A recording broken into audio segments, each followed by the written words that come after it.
Hi friends, आज हम लोग दिलवाले का सॉन्ग बजाएंगे। जीता था जिसके लिए। बजाने का आसान तरीका आप लोग ध्यान से देखिए और सीखिए।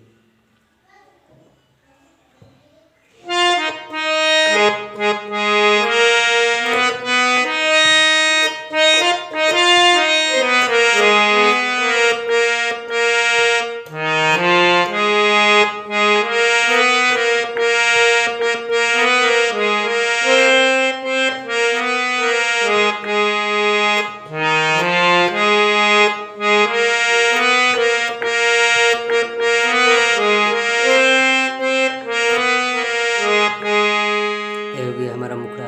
अब अंतरा चलेंगे।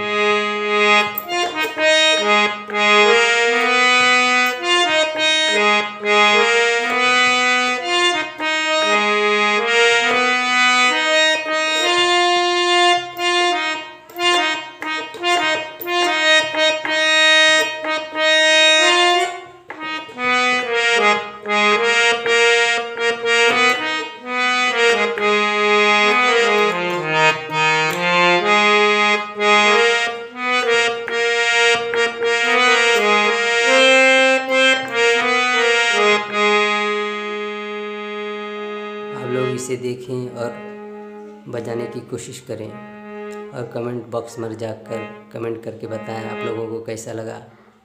अच्छा लगे तो कमेंट बॉक्स में आप कमेंट करके बता सकते हैं और लाइक ज़रूर करिएगा।